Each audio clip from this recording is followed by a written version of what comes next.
Right guys, let's have a look at something that is more misunderstood perhaps than you were when you were a teenager. The concept to rower and SkiErg. And more specifically, the damper.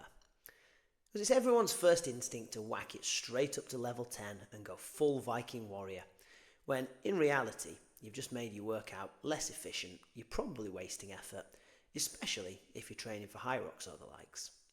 You see, the damper is not resistance. It does not mean that higher is better. A damper governs how much air gets into the erg and how quickly the flywheel slows down. Lower doesn't mean worse, and higher setting doesn't mean you're stronger. The erg responds to your effort, as well as your technique and your cadence.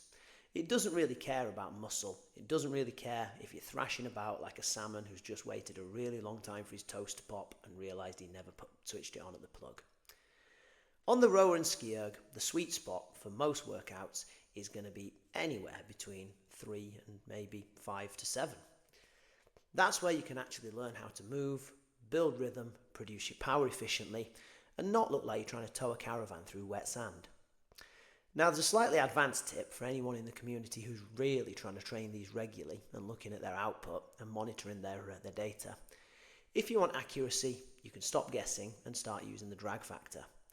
On the monitor, go to More Options, display the drag factor, and you just take a few strokes, and then adjust your damper around that until you are somewhere between about 110 to 130 on your drag for most adults on the rower. This keeps technique sharp, rhythm smooth, and lets you repeat your performance across different machines, maybe in different gyms. Let's talk rhythm. If you're rowing at 45 strokes per minute, you're not being impressive, you're being inefficient. It's like sprinting in flip-flops. You're flapping around, creating chaos. Your rower might actually be moving around the gym, but you're certainly not gaining many meters on the screen, certainly not as many as you could be. Most efficient rowing happens between 20 to 30 strokes a minute.